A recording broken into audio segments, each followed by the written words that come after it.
मेरे प्रिय आत्मा, एक छोटी सी कहानी से मैं अपनी बात शुरू करना चाहता हूँ। बहुत पुराने दिनों की घटना है। एक छोटे से गांव में एक बहुत संतुष्ट गरीब आदमी रहता था। वो संतुष्ट था, इसलिए सुखी भी था। उसे पता भी नहीं था कि मैं गरीब हूं। गरीबी केवल उन्हें ही पता चलती है जो असंतुष्ट हो जाते हैं। संतुष्ट होने से बड़ी कोई संपदा नहीं है, कोई समृद्धि नहीं। वो आदमी बहुत संतुष्ट था, इसलिए बहुत सुखी था, बहुत समृद्ध था। लेकिन एक रात अचानक दरिद्र हो गया।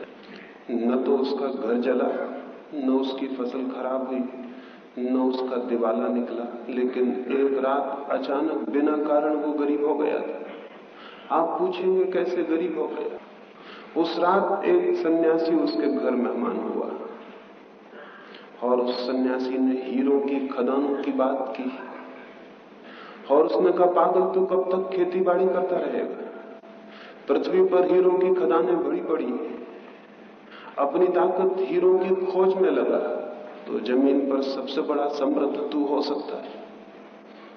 समृद्ध होने के सपनों ने उसकी रात खराब कर दी। वो आज तक ठीक से सोया था, आज रात ठीक से नहीं सो पाया। रात भर जागता रहा और सुबह उसने पाया कि वो एकदम दरिद्र हो गया है, क्योंकि असंतुष्ट हो गया था।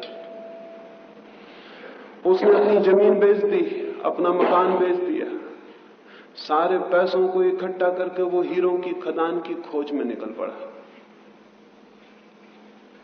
सुनते हैं 12 वर्षों तक जमीन के कोने कोने पर उसने खोजबीन की। उसकी संपत्ति समाप्त हो गई। अक्सर ये होता है, पराई संपत्ति की खोज में लोग अपनी संपत्ति को गंवा बैठते हैं। उसकी सारी संपत्ति नष्ट हो गई। वो दर-दर का भिखारी हो गया। वो सड़कों पे भीख मांगने लगा। और सुनते हैं एक बड़े नगर में एक दिन भूख के कारण ही उसकी मृत्यु हो गई। वो मर गए। 12 वर्ष बाद वो सन्यासी उस गांव में फिर से आया जिसने उस समृद्ध आदमी को दरिद्र कर दिया था। उसके घर के पास पहुंचा और उसने जाके पूछा कि यहां अली हफीज नाम का एक आदमी रहता था, वो यहां रहता है? लोगों ने कहा, वो तो 12 वर्ष हुए, जिस रात आपने ये घर छोड़ा उसी दिन सुबह दूसरे दिन उसने भी घर छोड़ दिया। वो हीरों की खोज में चला गया और अभी अभी खबर आई है कि वो भिखमंगा हो गया था और भूखा एक महान नगरी की सड़कों पर मर गया। ये जमीन और मकान हमने खरीद लिया था, हम इसके निवासी हो गए। उस सन्यासी ने पीने को पानी मांगा और थोड़ी देर वो उस झोपड़े में रुका।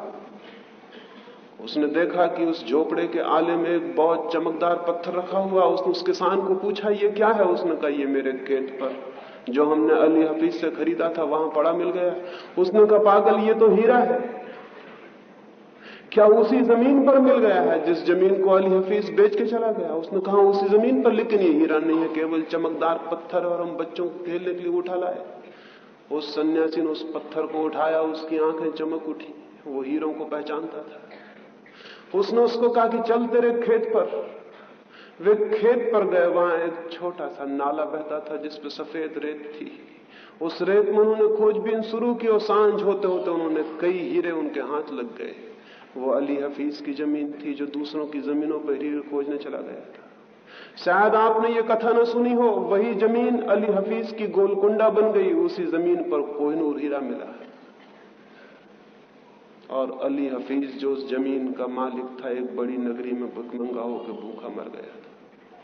वो हीरे की खोज में चला गया था, लेकिन उसे कल्पना भी नहीं हो सकती थी कि जो मेरी जमीन है वहीं हीरों की खदानें भी हो सकती हैं, वहीं से कोहिनूर भी निकल सकते हैं। भारत के भविष्य में भी ये कहानी दोहरेगी। या तो भारत अपनी जमीन पर हीरे खोज लेगा या दूसरों की जमीनों पर भिखमंगा होकर मर जाएगा।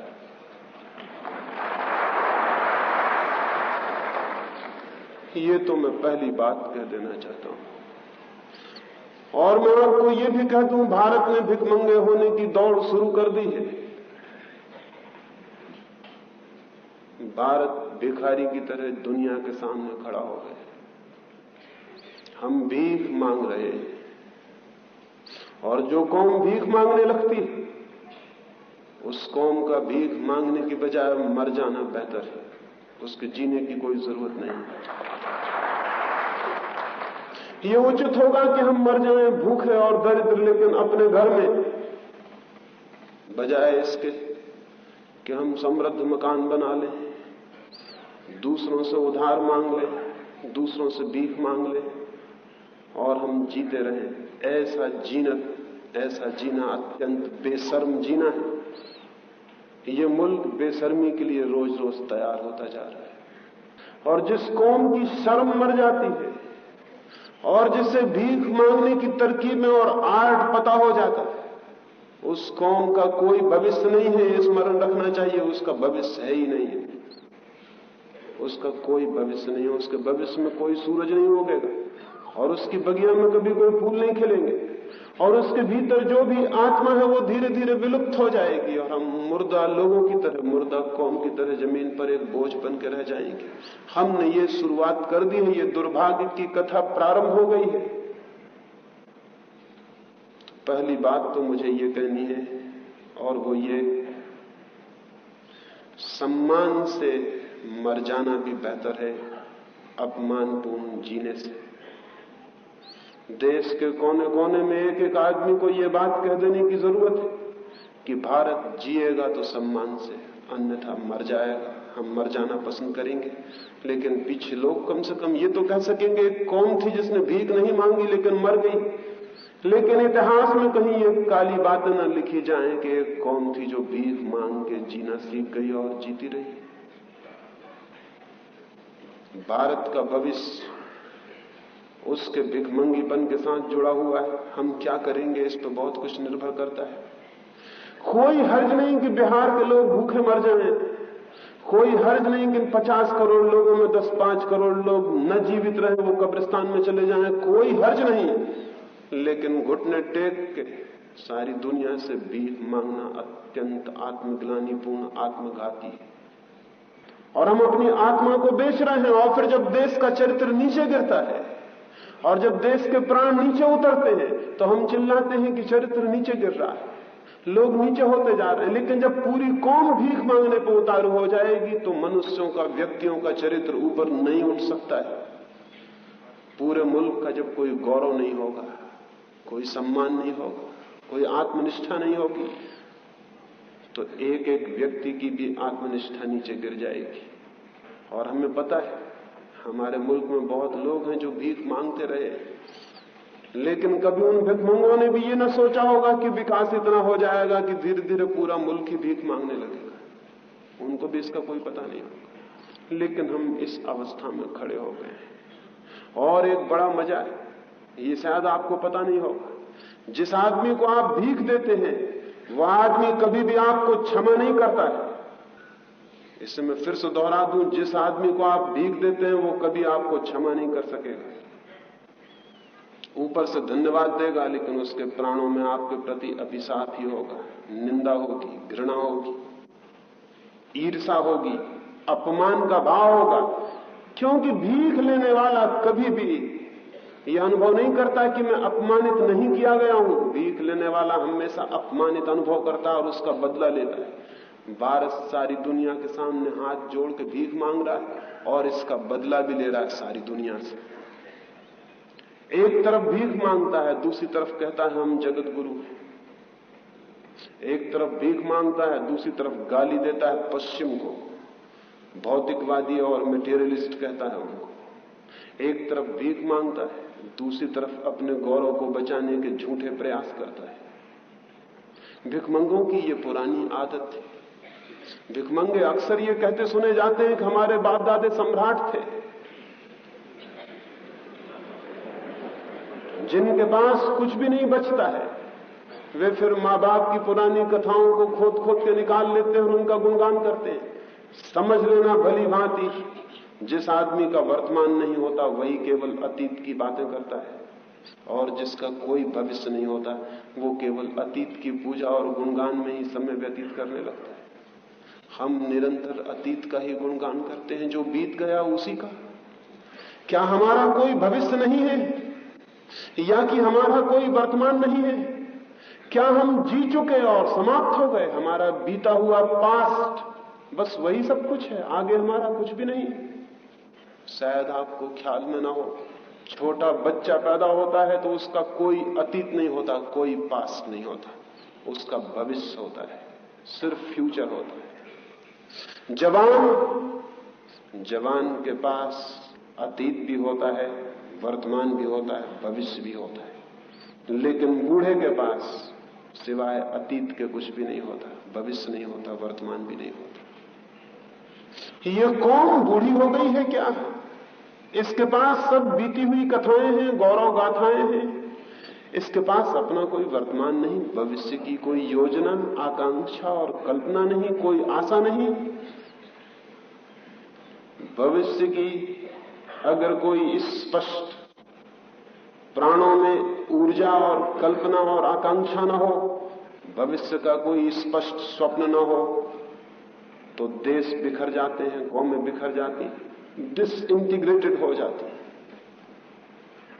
हमारे पास भविष्य की कोई योजना नहीं, भविष्य की कोई कल्पना नहीं, कोई सपना नहीं, भविष्य की कोई स्पष्ट रूपरेखा नहीं। और इधर 20 वर्षों में हमने और भी सब अस्पष्ट कर दिया है। हम दुनिया में तटस्थ कौम की तरह खड़े हो गए। हम कहते हैं हम न्यूट्रलिस्ट, हम तटस्थ खड़े होने वाले लोग। लेकिन आपको पता है जीवन में तटस्थता का कोई भी अर्थ नहीं होता। जीवन है कमिटमेंट में, प्रतिबद्धता में। जीवन है सम्मिलित होने में, किनारे पर खड़े होने में नहीं।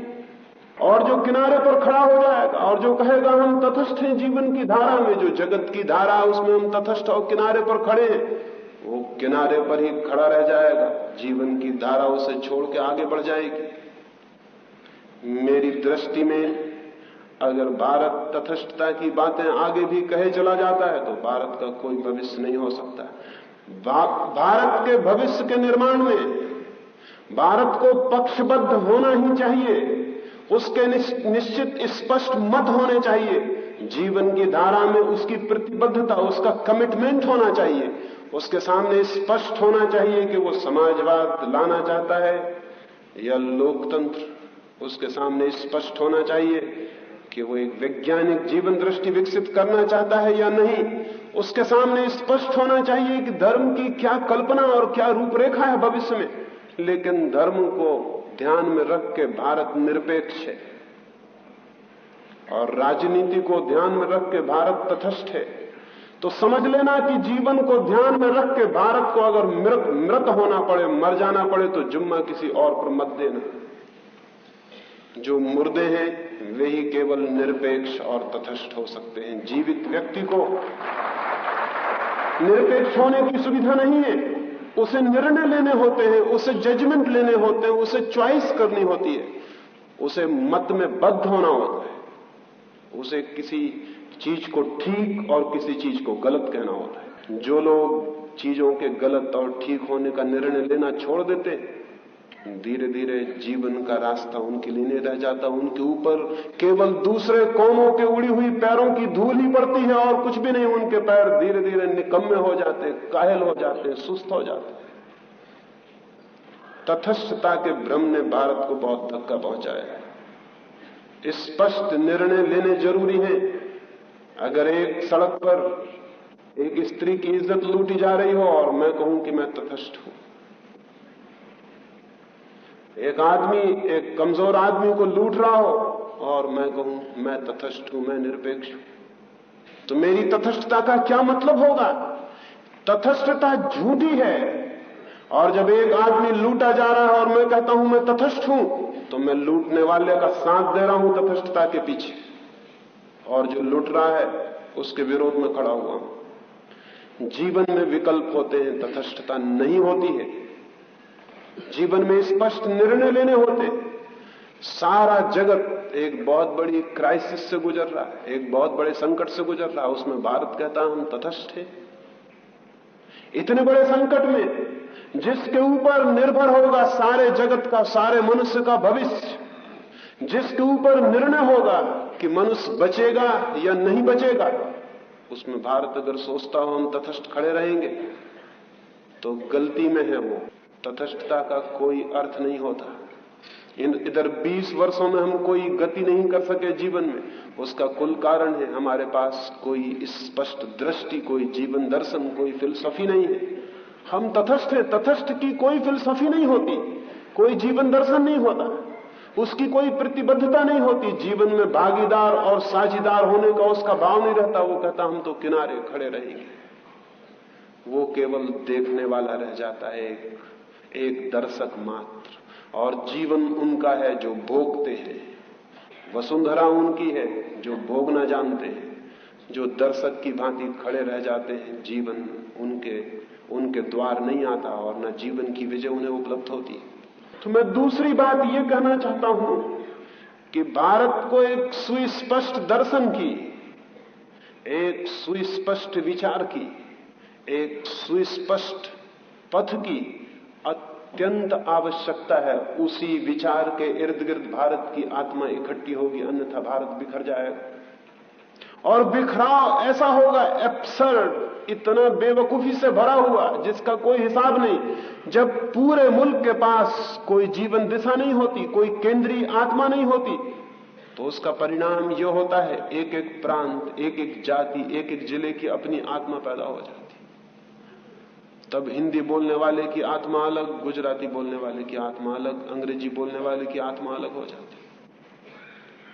तब मैसूर अलग, महाराष्ट्र अलग। तब कौम टूटती है टुकड़ों में, जब कौम को इंटीग्रेट करने के लिए कोई जीवन दृष्टि नहीं होती। हम चिल्लाते हैं रोज कि मुल्क इकट्ठा होना चाहिए, लेकिन मुल्क इकट्ठा कोई आसमान से होता है। मुल्क इकट्ठा होता है जब मुल्क के सामने भविष्य के लिए कोई सपना होता है जिसे पूरा करना है। हमारे मुल्क के पास कोई सपना नहीं है, हमारी कोई प्रतिबद्धता, कोई कमिटमेंट नहीं है। हम चुपचाप राहगीरों की तरह तमाशा देख रहे हैं। दुनिया जी रही है, हम तमाशगीर हैं। तटस्थता का अर्थ तमाशगीरी ही हो सकता है। और तब क्षुद्र और छोटे मसले मनुष्य के मन को पकड़ लेते हैं, जब कोई बड़ा मसला नहीं होता। हिंदुस्तान के नेताओं ने पिछले 20 वर्षों में हिंदुस्तान को कोई बड़ा इश्यू, कोई बड़ा मसला, कोई बड़ी समस्या, कोई बड़ा प्रॉब्लम नहीं दिया है। उल्टी हालत हो गई यहां। दुनिया का इतिहास यह कहता है कि नेता वो है जो कौमों को कोई बड़े इश्यू, कोई बड़ी समस्याएं दे देता है। यहां हालत उल्टी है, यहां जनता समस्याएं देती है, नेता उनको हल करने में लगे रहते हैं। और जब नीचे का सामान्य जन समस्याएं देने लगता है और ऊपर के नेता केवल उन समस्याओं को सुलझा के काम चलाने की व्यवस्था करने लगते हैं, तो मुल्क बिखर ही जाएगा। बड़ा नेतृत्व उन लोगों से उपलब्ध होता है जो मुल्क को किसी जीवंत लिविंग प्रॉब्लम के इर्द गिर्द इकट्ठा कर देते। लेकिन हमारे प्रॉब्लम्स क्या हैं पता है आपको? दुनिया हंसती होगी। कहीं गौ हत्या हमारा समस्या है, आदमी मर रहा है, आदमी के बचने तक की संभावना नहीं है, बहुत डर है कि पूरी मनुष्यता भी नष्ट हो जाए। और हमारी समस्या क्या है? गौ हत्या होनी चाहिए कि नहीं होनी चाहिए, कि भाषा कौन सी बोली जानी चाहिए। मैं एक घर में ठहरा था, उस घर में आग लग गई तो घर के लोग चिल्लाने को हुए। आग लग गई है तो चिल्लाएं, पड़ोस के लोगों को जगाएं। मैंने उनसे कहा पहले ये तो तय कर लो कि किस भाषा में चिल्लाओगे, हिंदी में कि अंग्रेजी में, क्योंकि अभी राष्ट्रभाषा निश्चित नहीं हुई। किस भाषा में चिल्लाओगे? जब तक यही तय नहीं तब तक चुपचाप बैठो, मकान जलने दो। तुच्छे दो कौड़ी के मसले हम मुल्क के सामने उठा के पूरे मुल्क के प्राणों को बिखरा रहे हैं। मुल्क के सामने कोई लिविंग प्रॉब्लम, कोई बड़ा प्रॉब्लम नहीं है। पता होना चाहिए आपको, जगत में केवल वे ही कौमें और वे ही राष्ट्र और वे ही मुल्क कुछ कर पाते हैं जिनके पास कोई जीवंत मसला होता है, कोई बड़ी समस्या होती है। बड़ी समस्याओं के पास बड़ी आत्माएं पैदा होती है। 20 साल से हम चिल्ला रहे हैं कि 20 साल पहले जब आजादी नहीं मिली थी तब हमारे मुल्क ने इतने बड़े लोग पैदा किए। वे लोग किसी बड़े मसले के इर्द गिर्द पैदा हुए थे 20 साल से आपने कोई बड़ा मसला पैदा नहीं हुआ, बड़े लोग कैसे पैदा हो सकते हैं? आजादी की बड़ी समस्या थी, बड़ा प्रश्न था, जीवन मरण का प्रश्न था। उसके आसपास बड़ी आत्माएं जागी और पैदा हुई। जीवन तो चुनौतियों से, चैलेंजेस से पैदा होता है। 20 साल में कौन सा चैलेंज है आपके सामने? यही कि मैसूर का एक जिला महाराष्ट्र में रहे कि मैसूर में। बेवकूफियों की भी सीमाएं होती हैं, लेकिन हम उनको पार कर गए। गौहत्या हो कि न हो, और धर्मगुरु और राजनेता और समझदार इन मसलों पर बैठ के विचार विमर्श करते हैं इनको हल करने का। ऐसे लोगों के दिमाग के इलाज की व्यवस्था की जानी चाहिए। ये लोग सारे मुल्क को बर्बादी के रास्तों पे ले जाते हैं, माइंड को डिस्ट्रैक्ट करते हैं, मुल्क की चेतना को गलत मार्गों पे प्रवाहित करते हैं। एक रात मैंने एक सपना देखा कि कुछ गऊएं कॉन्वेंट स्कूल से पढ़ के वापस लौट रही और एक ऊंट के मकान के सामने ठहर गई। वो ऊंट एक बड़ा चित्रकार है और उस ऊंट ने यह खबर घोषित कर दी है कि पिकासो और पश्चिम के सब मॉडर्न पेंटर्स मेरे ही शिष्य हैं, मैं जगत गुरु हूं उन सबका। उसने घोड़े का एक चित्र बनाया है। तो कॉन्वेंट से लौटती गऊओं ने सोचा कि जरा हम देख लें इसने कौन सा घोड़े का चित्र बनाया। वो भीतर गई, चित्र था ऊंट खड़ा मुस्कुरा रहा था। उसने कहा देखो, पर उन गऊओं ने कहा इसका कुछ और छोर समझ में नहीं आता, ये कैसा घोड़ा है? उसने कहा ये मॉडर्न पेंटिंग है। जिसका और छोर समझ में आ जाए समझना कि वो चित्रकला ऊंची नहीं, इसका कोई और छोर नहीं होता। इसको बहुत चूजन फ्यू, कुछ चुने हुए लोग समझ सकते हैं। ये घोड़े का चित्र है। गऊओं ने कहा किसी तरह हम मान भी लें कि ये घोड़े का चित्र है, लेकिन इसकी कुबड़ क्यों निकली हुई है? उस ऊंट ने कहा तुम्हें पता है बिना कुबड़ के कोई कभी सुंदर होता ही नहीं, क्योंकि परमात्मा ने सुंदरतम प्राणी और श्रेष्ठतम प्राणी तो ऊंट ही बनाया है। और 84 योनियों में भटक के जब आत्मा ऊंट की योनि में आती तभी मोक्ष मिलने का दरवाजा खुलता है। और तुम्हें पता है उस ऊंट ने कहा, ऊंटों की बाइबल पढ़ी है, उसमें लिखा है God created camel in his own image. ईश्वर ने ऊंट को अपनी ही शक्ल में बनाया। गऊएं खूब हंसने लगी। उन्होंने कहा ऊंट, अंकल चाचा तुम समझे नहीं ठीक बाइबल को। बाइबल में लिखा है the God created cow in his own image. गाय को ईश्वर ने अपनी शक्ल में बनाया। और अगर तुम गलत समझते हो तो पूरी के शंकराचार्य से पूछ सकते हो, वो भी कहते हैं कि गौ माता है। आज तक ऊंट को किसने पिता कहा है? आदमी भी मानते हैं गौ माता है और आदमी मरते हैं कि गौ माता है या नहीं इस प्रश्न पर। मेरी तो घबराहट में नींद खुल गई। मैं तो अब तक नहीं सोच पाता कि गौएं भी हंसती हैं इस बात पर कि आदमी ये विचार करते हैं कि गौ माता है या नहीं है। वैसे गौएं भी पसंद नहीं करेंगी इस बात को कहा जाना गौ माता। गौएं सब कॉन्वेंट में पढ़ती हैं, वो पसंद करेंगी गौ मम्मी डैडी। माता कोई पसंद नहीं करेगा। कोई पसंद नहीं करेगा कि गौ को माता कहा जाए। बहुत आउट ऑफ डेट ये माता जैसा शब्द। लेकिन ये हमारे मसले हैं। अगर जानवरों को पता होगा हमारे मसलों का तो बहुत हंसते होंगे अपनी बैठकों में बैठ के कि आदमी भी खूब है, गजब का है। हम तो आदमी के बाबत कभी विचार नहीं करते कि आदमी हमारा बेटा है या नहीं। लेकिन आदमियों के धर्मगुरु अनशन करते हैं, उपवास करते हैं और सारे मुल्क की चेतना को व्यथित करते हैं और भटकाते हैं। असली मसलों से हटाने का एक ही रास्ता है कि नकली मसले पैदा कर दिए जाएं। जीवन की असली समस्याओं से मनुष्य के मन को हटा लेने की पुरानी तरकीब है झूठी समस्याएं, स्यूडो प्रॉब्लम्स खड़े कर दिए जाएं। 20 साल में हम स्यूडो प्रॉब्लम्स खड़े करने में बड़े निष्णात हो गए। मुल्क का भविष्य नहीं हो सकता अच्छा अगर हम इसी तरह के टुच्चे और व्यर्थ के प्रश्न जीवन के सामने खड़े करते चले गए। जीवन के लिए चाहिए बड़े जीवंत प्रश्न, विराट, और स्मरण रहे कि हम जितनी बड़ी समस्या चुनते हैं, जितनी बड़ी चुनौती, उतने ही हमारे भीतर सोई हुई आत्मा जागृत होती है और विकसित होती है। जो प्रश्न मनुष्य के भीतर उसकी चेतना को चुनौती नहीं देते, उन प्रश्नों को विदा कर देनी चाहिए। निर्णय कर लेना चाहिए कि हम अपने से बड़े प्रश्न चुनेंगे, ताकि मुल्क की चेतना रोज रोज अतिक्रमण करे, विकसित हो, आगे जाए। हिटलर ने अपनी आत्मकथा में लिखा है, अगर किसी कौम के सामने बड़े प्रश्न न हो तो बड़े प्रश्न पैदा करने की फिक्र करनी चाहिए, क्योंकि जितने बड़े प्रश्न खड़े होते हैं, आदमी उनके उत्तर देने के लिए उतनी ही आतुरता से अपनी सोई हुई शक्तियों को जगाना शुरू कर देता है। लेकिन हम उल्टा कर रहे हैं, हम छोटे से छोटे, टुच्चे से टुच्चे प्रश्न खड़े करते हैं, और उनके साथ अगर मुल्क की आत्मा नीची होती चली जाती हो तो जिम्मेवार कौन है, उत्तरदायी कौन है? दूसरी, मैं आपसे ये बात कहना चाहता हूं, मुल्क के सामने बड़े प्रश्न खड़े करने हैं। और सबसे बड़ा प्रश्न क्या है? सबसे बड़ा प्रश्न शायद आपको ख्याल में भी ना हो। सबसे बड़ा प्रश्न यह है कि क्या मुल्क को समाजवाद की दिशा में जाना है?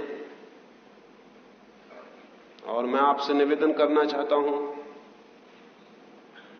समाजवाद या साम्यवाद, सोशलिज्म और कम्युनिज्म का इतना प्रचार किया गया है कि अब कोई आदमी सोचता ही नहीं कि यह भी कोई प्रश्न है। अब तो हम सभी मानते ही हैं कि जाना ही है, उसी दिशा में जाना है। मैं आपसे निवेदन करता हूं, समाजवाद की मिथ साम्यवाद की परिकल्पना से ज्यादा घातक और खतरनाक कोई कल्पना नहीं हो सकती। ये एकदम झूठी कल्पना है, जिसके अंतर्गत मनुष्य की सारी आत्मा बिक जाएगी और जीवन में जो भी श्रेष्ठ है, जो भी सुंदर है और जो भी सत्य है, वो सब नष्ट हो जाएगा। पहली बात, कोई दो आदमी समान नहीं है और न हो सकते हैं। इक्वलिटी एकदम फिक्शन, एकदम झूठी कल्पना है। कोई दो आदमी समान नहीं है, न कभी समान रहे। इसका यह मतलब नहीं है कि एक आदमी नीचा और एक आदमी ऊंचा है। इसका मतलब यह है कि प्रत्येक आदमी भिन्न, अद्वितीय और यूनिक है। एक एक आदमी बेजोड़ है। कोई आदमी किसी से न छोटा है न बड़ा, लेकिन कोई आदमी किसी के समान भी नहीं है। और दुर्भाग्य होगा वो दिन जिस दिन हम आदमियों को जबरदस्ती समानता की मशीन में डाल के खड़ा कर देंगे। उस दिन मशीनें रह जाएंगी, मनुष्य नहीं। लेकिन सारी दुनिया में यह कोशिश की जा रही है कि मनुष्य को सब भांति समान कर दिया जाए। मनुष्य की चेतना और जीवन का विकास व्यक्ति की तरफ है, इंडिविजुअल की तरफ। लक्ष्य समाज नहीं है, हमेशा व्यक्ति है। अगर हम किसी पौधे के बीज लाएं और 50 बीज रख दें यहां सामने, बीज समान होंगे बिल्कुल, बीजों में कोई फर्क नहीं होगा। लेकिन उन 50 बीज को बगिया में बो दें आप, उनसे 50 तरह के पौधे पैदा होंगे। वे पौधे सब भिन्न होंगे, उनमें फूल लगेंगे, वे फूल सब भिन्न होंगे। बीज समान हो सकते हैं, लेकिन विकास की अंतिम स्थिति समान नहीं हो सकती। कम्युनिज्म मनुष्य की आदिम अवस्था थी, प्रिमिटिव स्टेट ऑफ सोसाइटी थी। मनुष्य जब बिल्कुल बीज रूप में थे, जब उनमें कोई विकास नहीं हुआ था, तब वो स्थिति थी जब वे सब समान थे। लेकिन जितना मनुष्य में विकास होगा, उतना एक एक व्यक्ति अलग, पृथक, भिन्न और अद्वितीय होता चला जाएगा। जीवन की धारा अद्वितीय व्यक्तियों को पैदा करने की ओर है, एक मोनोटोनस, एक सा समाज पैदा करने की ओर नहीं है। लेकिन सारी दुनिया में इधर 100 वर्षों में इतने जोर से साम्यवाद की बात की गई है कि अब तो कोई कहने का साहस ही नहीं कर सकता कि यह बात कहीं गलत भी हो सकती है। आज रूस में अगर बुद्ध पैदा होना चाहें तो नहीं पैदा हो सकते। महावीर जन्म के साथ ही मुश्किल में पड़ जाएंगे। और महावीर और बुद्ध को तो छोड़ दें, अगर खुद मार्क्स भी पैदा होना चाहे तो रूस, उसकी पैदाइश की जमीन नहीं हो सकती। मार्क्स को भी छोड़ दें, अब तो अगर स्टालिन भी वापस पुनर्जन्म लेना चाहे रूस में, तो रूस में उनको जन्म नहीं दिया जा सकता, क्योंकि रूस या साम्यवाद की सारी धारणा व्यक्ति विरोधी है, व्यक्ति वैशिष्ट की विरोधी है। इंडिविजुअलिटी की विरोधी है। हम इकाइयां चाहते हैं, व्यक्ति नहीं चाहते। और सभी व्यक्तियों को एक सा कर देना है, सब भांति। निश्चित ही सभी व्यक्तियों को समान अवसर उपलब्ध होने चाहिए, लेकिन समान अवसर इसलिए नहीं कि सभी व्यक्ति समान हो जाएं, बल्कि इसलिए कि प्रत्येक व्यक्ति असमान और भिन्न होने की समान सुविधा उपलब्ध कर सके। हिंदुस्तान पर भी ये दुर्भाग्य उतर रहा है धीरे धीरे। कौन लाएगा इस दुर्भाग्य को, ये बात अलग है कि कम्युनिस्ट लाएंगे कि कांग्रेस लाएगी कि सोशलिस्ट लाएंगे, लेकिन ये दुर्भाग्य धीरे धीरे उतर रहा है। और हम भी इस कोशिश में लगे हैं कि एक यांत्रिक, एक कलेक्टिव, एक समष्टिवादी समाज को निर्मित कर लें। लेकिन आपको पता होना चाहिए, रोटी के मूल्य पर हम आत्मा को बेचने की कोशिश कर रहे हैं। याद होना चाहिए कि समानता की ये जबरदस्त कोशिश मनुष्य के जीवन से स्वतंत्रता को नष्ट करती है, वैचारिक स्वतंत्रता को नष्ट करती है, व्यक्तियों की विशिष्टता को नष्ट करती है, उनके यूनिक, उनके बेजोड़ होने को नष्ट करती है। तब वे किसी बड़े कारखाने के कल पुर्जे रह जाते हैं, स्वतंत्र चेतनाएं नहीं। सारी दुनिया में ये हो रहा है, हिंदुस्तान में भी होगा। हम पीछे शायद ही रहेंगे। ऐसी कौन सी बीमारी है जिसमें हम पीछे रह जाएं? हम तो सबके साथ आगे होने के लिए अत्यंत उत्सुक और आतुर हो उठे। अगर भारत के भविष्य के लिए कोई कल्पना और कोई सपना हो सकता है तो वो ये कि भारत में आने वाली दुनिया में भारत व्यक्तिवाद का परम पोषक स्पष्ट रूप से अपने को घोषित करे। व्यक्तियों के विकास का अर्थ ये नहीं होता कि समाज दरिद्र होगा और लोग दीनहीन होंगे।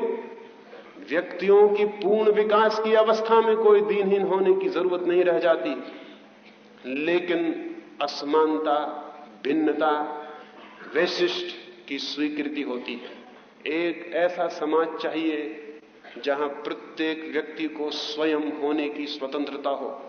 समाजवाद या साम्यवाद में यह स्वतंत्रता संभव नहीं है। वहां समाज होगा, व्यक्ति नहीं होंगे। व्यक्तियों को लेबलिंग की जाएगी और रह जाएगी एक कलेक्टिव भीड़। और सब तरह की कोशिश की जा रही है माइंड वॉश की, मनुष्यों की चेतनाओं को पहुंच डालने की, उनके स्वतंत्र चिंतन को मिटा डालने की, जो हुकूमत कहे वही दोहराने के लिए उनको मशीनें बनाने की। चीन में बड़े जोरों पर प्रयोग चल रहा है कि प्रत्येक व्यक्ति में जो विशिष्ट चेतना है उसे पहुंच के कैसे अलग कर दिया जाए।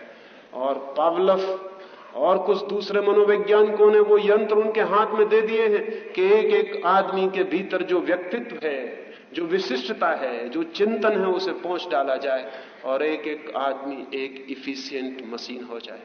निश्चित ही तब ज्यादा रोटी मिल सकेगी, ज्यादा अच्छे मकान मिल सकेंगे, ज्यादा अच्छे कपड़े मिल सकेंगे, लेकिन किस कीमत पर? आदमी को खोकर। एक मकान में आग लगी थी और मकान का मालिक बाहर आंसू बहा रहा था, खड़ा था। पड़ोस के लोग मकान से सामान निकाल रहे थे दौड़कर।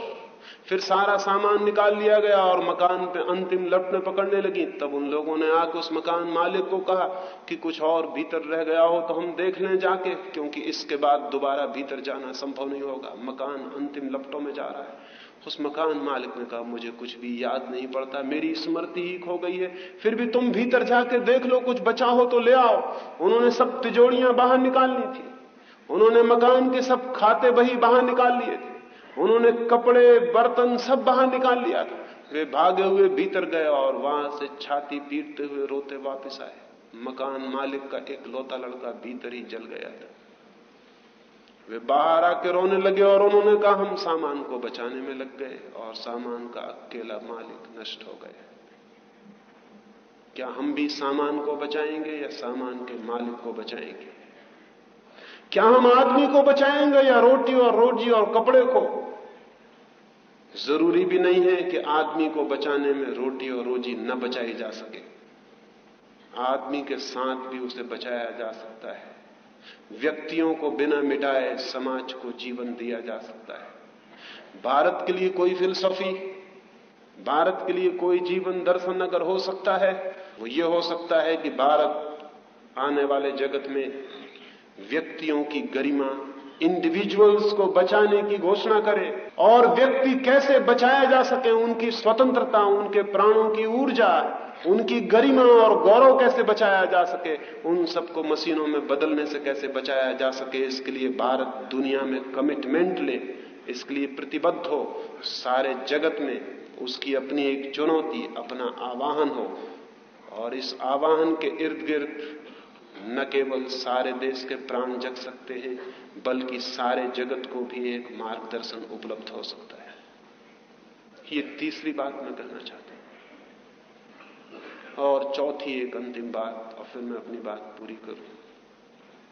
और चौथी बात मुझे ये कहनी है कि भारत को अपने आने वाले भविष्य के निर्माण में, अपने भविष्य के भाग्य और नियत के निर्माण में अपनी पिछली भूलों को ठीक से समझ लेना होगा, ताकि वे फिर से दोहराई जाएं। भारत ने कुछ बुनियादी भूलें 3000 वर्षों में दोहराई, और भारत के विचारशील लोग इतने कमजोर, इतने सुस्त और शक्तिहीन हैं कि उन भूलों के बाबत चिंतन करने की सामर्थ्य और साहस भी नहीं जुटा पाते। भारत ने एक बड़ी भूल दोहराई है, और वो ये कि भारत ने आत्मा परमात्मा की एकांगी बातें की हैं, शरीर को और पदार्थ को बिल्कुल छोड़ दिया और भूल गया। 1000 वर्ष की गुलामी इसका परिणाम थी। आदमी आत्मा भी है और शरीर भी, और जीवन चेतना भी है और पदार्थ भी। हिंदुस्तान ने केवल चेतना और आत्मा की बातों में अपने को भुलाए रखा। जीवन दरिद्र होता गया, शरीर क्षीण होता गया, शक्ति नष्ट होती गई, गुलाम हुए हम। और गुलाम जब हम हो गए तो हम बड़े होशियार लोग हैं। हम तर्क खोजने में दुनिया में हमारा कोई सानी नहीं, हमारा कोई मुकाबला नहीं। जब हम गुलाम हो गए तो हमने कहा कि मुसलमानों ने आकर हमको गुलाम कर दिया। जब अंग्रेजों ने हमको पराजित कर लिया और हमारे ऊपर हावी हो गए तो हमने कहा अंग्रेजों ने हमको गुलाम करके कमजोर कर दिया। सच्चाई उल्टी है। जब तक कोई कौम कमजोर नहीं होती तब तक कोई उसे गुलाम कैसे बना सकता है? गुलामी से कोई कभी कमजोर नहीं होता। कमजोर होने से जरूर कौमें गुलाम हो जाती हैं। अंग्रेजों की वजह से और मुसलमानों की वजह से आप कमजोर नहीं हुए, आप कमजोर थे, आप कमजोर हो गए थे, और इसलिए कोई भी आया और आपको गुलाम बनाया जा सका। लेकिन हम बड़े बेशर्म लोग हैं, जिन्होंने हमें गुलाम बनाया उन्हीं के ऊपर थोप देते हैं कि इन्होंने हमें कमजोर कर दिया। कमजोर हुए बिना कभी कोई गुलाम होता है? कमजोर हम क्यों हो गए? कमजोर किया हमारे एकांगी धर्मों ने, कमजोर किया हमारे साधु महात्माओं ने, कमजोर किया हमारे अधूरे सन्यासियों ने। नहीं मुसलमानों ने, नहीं अंग्रेजों ने, नहीं हूणों ने, न मुगलों ने, न तुर्कों ने, किसी ने हमें कमजोर नहीं किया। कमजोरी आई हमारे भीतर से, अधूरेपन से। हमने जीवन में पदार्थ की महत्ता को अंगीकार नहीं किया। शरीर के हम दुश्मन रहे, संपत्ति के, शक्ति के हम विरोधी रहे। जो कौम संपत्ति, शक्ति और पदार्थ की विरोधी है, फिर वो राम भजन ही करने के योग्य रह जाएगी और किसी के योग्य नहीं। फिर वो हरि कीर्तन कर सकती है, अखंड कर सकती है, लेकिन और कुछ भी उससे नहीं हो सकता है। और मैं आपको स्मरण दिला दूं, जिनके पास शक्ति नहीं, उनके पास परमात्मा के पहुंचने के मार्ग भी बंद हो जाते हैं। थोथी बकवास कर सकते हैं वे, लेकिन परमात्मा की उस यात्रा में भी बड़े बलशाली प्राण चाहिए। कमजोर, नपुंसक और ढीले और सुस्त लोगों के वो भी मार्ग नहीं है। हिमालय की चोटियां जो नहीं चढ़ सकते, वे परमात्मा की चोटियों को क्या चढ़ सकेंगे? लेकिन हिंदुस्तान की हिमालय की चोटियां चढ़ने के लिए बाहर से लोग आते हैं, एवरेस्ट को चढ़ने के लिए बाहर से लोग आते हैं, और हमारे बच्चे अंधेरे में जाने से डरते हैं।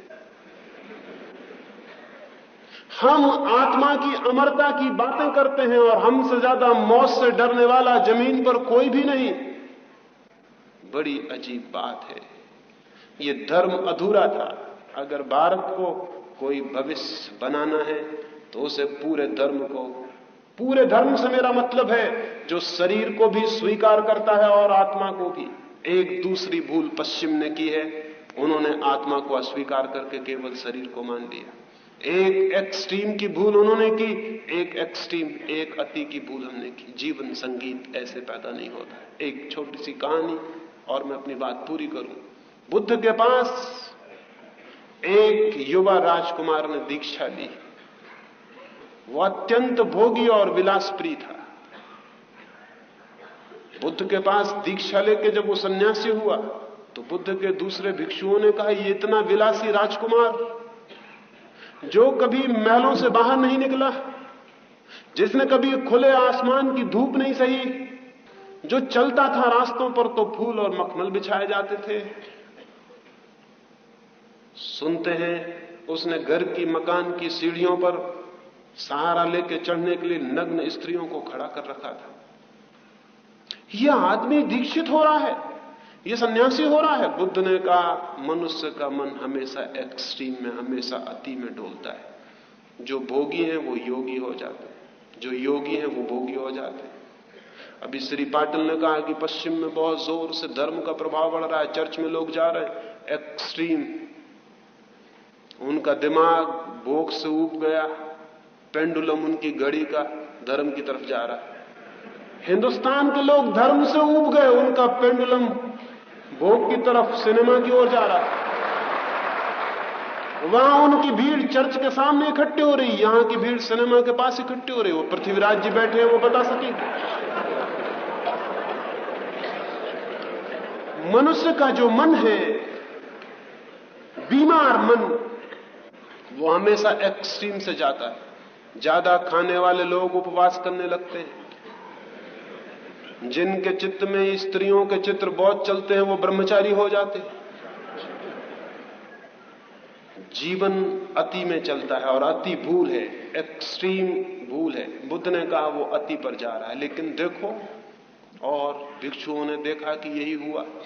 वो जिस दिन से राजकुमार श्रोण दीक्षित हुआ, दूसरे भिक्षु राजपथ पर चलते थे, लेकिन वो कांटों वाली पगडंडी पे चलता था ताकि पैरों में कांटे छिद जाएं और लहूलुहान हो जाएं। वो त्यागी तपस्वी, वो ठीक रास्ते पे कैसे चल सकता?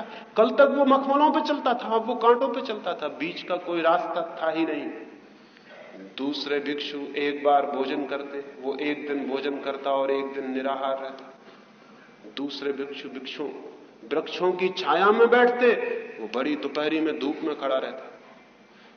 दूसरे भिक्षु वस्त्र ओढ़ते, सर्दी आती, लेकिन वो सर्दी में भी नग्न पड़ा रहता। उसने सारे शरीर को एक वर्ष में सुखा के कांटा बना लिया। वो सुंदर राजकुमार, उसकी सुंदर काया सूख के काली पड़ गई, कुरूप हो गई। उसके पैरों में छाले पड़ गए, उसके पैरों में लहू बहता रहता, मवाद पड़ गई, फोड़े पड़ गए। बुद्ध एक वर्ष बाद उस राजकुमार के पास गए और कहा, राजकुमार श्रोण, मैंने सुना है कि जब तू भिक्षु नहीं हुआ था तो सितार बजाने में, वीणा बजाने में तेरी बड़ी कुशलता थी, क्या यह सच है? उस श्रोण ने कहा, हां यह सच है। लोग कहते थे मेरे जैसा वीणा बजाने वाला कोई कुशल वादक नहीं है। तो बुद्ध ने कहा, मैं एक प्रश्न उलझ गया, उसे पूछने आया हूं तुझसे। वीणा के तार अगर बहुत ढीले हों तो संगीत पैदा होता है? उस श्रोण ने कहा कि नहीं, तार ढीले होंगे तो संगीत कैसे पैदा होगा? तार ढीले होंगे तो टंकार ही पैदा नहीं हो सकती, तो संगीत कैसे पैदा होगा? तो बुद्ध ने कहा, और अगर तार बहुत कसे हों तो संगीत पैदा होता है? उस श्रोण ने कहा कि नहीं, अगर तार बहुत कसे हों तो वे टूट जाते हैं, फिर भी संगीत पैदा नहीं होता। तो बुद्ध ने कहा, संगीत पैदा कब होता है? संगीत के पैदा होने का राज और रहस्य क्या है? उस श्रोण ने कहा, वीणा के तारों की एक ऐसी दशा भी है जब न तो हम कह सकते कि वे ढीले हैं और न कह सकते कि वे कसे हैं। उस मध्य में, उस संतुलन में, उस समता में, उस बिंदु पर संगीत का जन्म होता है। तो बुद्ध ने कहा, मैं जाता हूं, इतना ही कहने आया था कि जो वीणा में संगीत पैदा होने का नियम है, जीवन की वीणा पर भी पैदा होने का वही नियम है। जीवन की वीणा से भी संगीत वहीं पैदा होता है जब न तो तार आत्मा की तरफ बहुत कसे होते हैं और न शरीर की तरफ बहुत ढीले होते हैं। भारत ने शरीर के विरोध में आत्मा की तरफ तारों को कस लिया। हमारी वीणा से संगीत उठना हजारों साल हुए बंद हो चुका है। पश्चिम ने जीवन की वीणा के तार शरीर की तरफ बिल्कुल ढीले छोड़ दिए, उन पर टंकार भी पैदा नहीं होती, उनसे भी संगीत उठना बंद हो गया है। क्या हम जीवन की वीणा पर संगीत पैदा करना चाहते हैं? तो हमें पश्चिम और पूरब की दोनों भूलों से भारत के भविष्य को बचाना है। पूरब के अतीत से और पश्चिम के वर्तमान से, दोनों से बचा लेना, दोनों अतियों से बचा लेना। अगर ये हो सके तो एक सौभाग्यशाली देश का जन्म हो सकता है। और हो सकता है ये भी कि दुनिया में भारत इतनी तीव्रता से, इतनी ऊर्जा से उठे कि जिसका कोई हिसाब न लगा सके। क्योंकि जो जमीन बहुत दिनों तक पड़ती पड़ी रहती, जिस जमीन पर बहुत दिनों तक किसान फसल नहीं बोता, उस पर अगर बीज डाले जाएं तो दूसरे किसानों की फसलों से उस पर 1000 गुनी ज्यादा फसल आती। 1,500-2 हजार वर्षों से भारत की चेतना की भूमि पड़ती पड़ी है, उस पर कोई फसल नहीं बोई गई। ये हो सकता है कि अगर हमने कुशलता से, समझदारी से, विजडम से, बुद्धिमत्ता से काम लिया तो ये हो सकता है कि 2000 वर्ष का दुर्भाग्य हमारे वरदान में फलित हो जाए और हमारे देश की चेतना और आत्मा की जो जमीन पड़ती पड़ी है उस पर हम जीवन के कोई सुंदर फसलें काट सकें। ये हो सकता है, लेकिन ये आसमान से नहीं होगा और किसी भगवान से पूजा और प्रार्थना करने से नहीं होगा और किन्हीं शास्त्रों मंदिरों के सामने सिर टेकने से नहीं होगा। बहुत हो चुकी ये सारी बातें और इनसे कुछ भी नहीं हुआ है। ये होगा अगर हम कुछ करेंगे। ये हमारे संकल्प और हमारे विल और हमारे भीतर सोई हुई शक्ति के जागने से हो सकता है। भारत वही बनेगा जो हम उसे बना सकते हैं। तो मैं निवेदन करता हूं कि आने वाले भविष्य के लिए भारत के सृजनात्मक एक नए रूप, एक नए जीवन को देने में मित्र बने, सहयोगी बने। एक बहुत बड़ा जुम्मा हम सबके ऊपर है और अगर एक एक व्यक्ति ने यह जुम्मा उठा लिया तो कोई भी कारण नहीं है कि चाहे रात कितनी भी अंधेरी हो, लेकिन उस अंधेरी रात के बाद सुबह का सूरज उग सकता है। देश पर बड़ी अंधेरी रात है, लेकिन सुबह का सूरज भी उग सकता है। लेकिन वो सूरज अपने आप नहीं उग जाएगा, उसे हमें उगाना है। ये थोड़ी सी बातें मैंने कही। मैं कोई राजनीतिज्ञ नहीं हूं, मुझे राजनीति से कुछ लेना देना नहीं है, लेकिन मैं तटस्थ भी नहीं हो सकता हूं कि राजनीतिक कुछ भी किए चले जाएं और हम निरपेक्ष और तटस्थ खड़े रहें। हमें कुछ कहना, जानना, सोचना ही होगा। मुल्क के लिए चिंतन करना ही होगा, अन्यथा मुल्क भटक जाएगा और हम सब उसके लिए एक से अपराधी सिद्ध होंगे। राजनीतिक ही नहीं, साधु और सन्यासी भी जो चुपचाप खड़े रहेंगे तो अपराधी सिद्ध होंगे और उनका अपराध राजनीतिज्ञों के अपराध से बड़ा होगा। उनका अपराध बहुत पुराना है। असल में मनुष्य जाति को जिन लोगों ने सबसे ज्यादा नुकसान पहुंचाया है वे अच्छे लोग हैं जो राजनीति की तरफ पीठ करके खड़े हो जाते हैं। वे बुरे लोगों को मौका देते हैं कि वे राजनीति में प्रविष्ट हो जाएं। बर्ट्रैंड रसल ने बहुत दिन पहले एक वक्तव्य दिया था, बहुत अद्भुत था। उस वक्तव्य को उसने शीर्षक दिया था, the harm that good man do. वो नुकसान जो अच्छे लोग करते हैं। अच्छे लोग कौन सा नुकसान करते हैं?